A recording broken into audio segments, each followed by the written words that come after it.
a great playlist. We're going to put D in charge of that. It's going to be really West Coast, a little techno, and yeah. I mean, we're just going to do what we need to do. We're going to bring the energy. We're going to bring the off the court, on the court energy, and yeah, we're just going to let it all take away from there.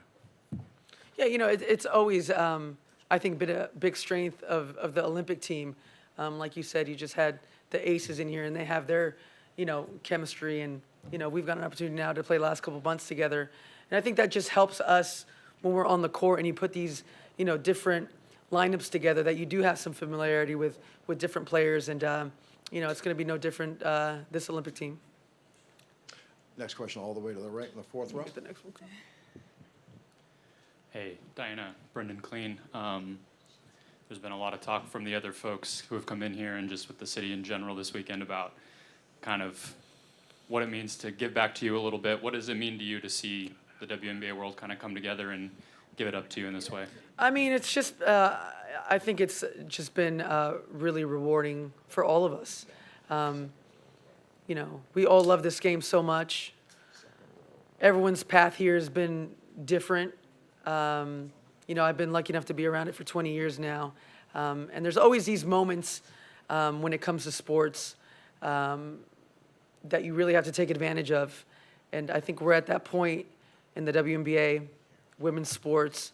It's a great time to take advantage of this momentum with the great players that we have, new, old, to make sure we really respect the generation that came even before me. Those were pioneers and trailblazers that sacrificed every single day, kept showing up, without a lot of the things that we get to take advantage of. So it's just been a really humbling, weekend for a lot of us. Next question to your left in the front row. Hi, Brittney and Diana. I have a question. I'm working for a Japanese broadcasting company, and you guys are first round against the Japanese team. So what is your strategy, and anyone you have eye on the players? All of them. I mean, the Japanese team, we played in the gold medal game 4 years ago, and I think it was the hardest game we'd had in a long time. Just the way they play up tempo, shoot a lot of threes, a lot of movement. They're hard to guard. And it's actually a really fun team to watch, and it's going to be tough. Yeah, I mean, can't give you all the strategies right now, but good try. But it was a good game. I remember, like Dee said, just the movement, how they play, the intensity. They make you, play a little bit different. You have to defend. I have to go out on the perimeter a little bit more. And it was just overall a really good game. Next question all the way to the right, second row. Jesse Morrison with the Next. First off, for BG, just what went into your decision to do the skills competition tonight, and then for Ka and Dee, did you all have any, with it being in Phoenix, did you have any thoughts of doing the three-point contest tonight? I got asked if I wanted to do it, and I was just like, why not? Let me show what the bigs can do. So I'm gonna channel my inner D and Ka and go out there and just try to put on a good show and get the lowest time. Yeah, I've done the three-point contest a couple times, and, I was good. I've done none. I just had such a busy schedule. I think for me, being a first-time Olympian, it's just I'm just locked in a little different. So yeah, maybe next time. Next question, third row to your left. Hey, ladies. Doug Feinberg, DAP. Ka, BG, can you guys talk a little about the defense? I mean, obviously everyone on this USA team can score, no problem, but how big is it to get the defense together, knowing that there's limited practice time and you're playing teams like Japan and Belgium that have been together for obviously a while? I mean, we always, want to have the best shooting night and scoring, but, you can always rely on defense. And one thing that Coach talked about is, our ability to play with pressure, defend, really cause havoc out there. And I think that we really rely on that and the physicality as well. That's just something that you always see with us. It's defense first, and then we go to offense. Yeah, I mean, I think BG said it.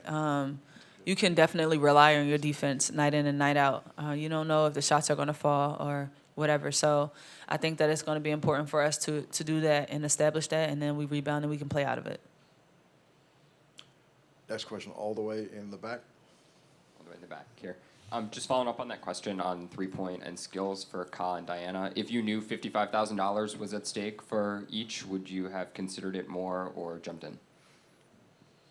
That's a lot of money. That's a lot of money. That's a lot of money. BG, bring it home. Yeah. So you can split it with us. Dinner on BG. I got y'all dinner. Go to Chick-fil-A or something. Nah, I want bourbon and bones. Bourbon Lolo. Bones. Whoa, whoa.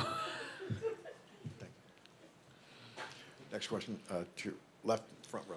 Good morning, Madison Furrow with ESPN Inscape. Diana, Brittney, going into your 10th and 11th All-Star game, what does it mean to you to be in this position, and what is your advice to these rookies going into their first All-Star game?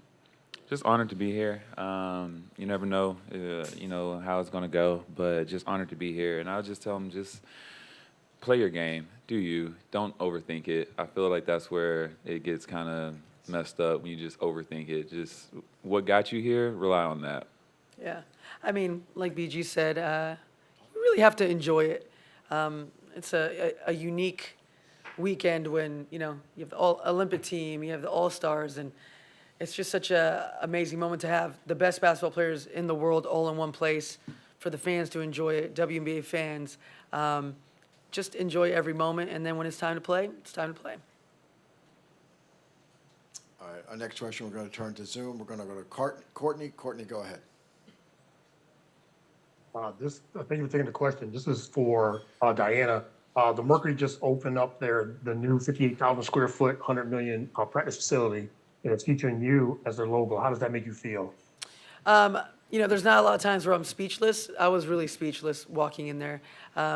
Just to know that that building's going to be there for Ka's next 10 years and BG's next 10 years, and I think we've set the bar as far as what a facility for a professional athlete looks like, male or female. It is just state of the art. It's top notch. When you want to be the best professional athlete that you can be, a facility like that just makes life easier for you. And Matt has all the resources, but more than that, his care factor is through the roof. He truly wants not only our team, but our league to really succeed. And that was, Matt had that on his radar from the day he got here, and he got it done. Kahleah, Diana, Brittney.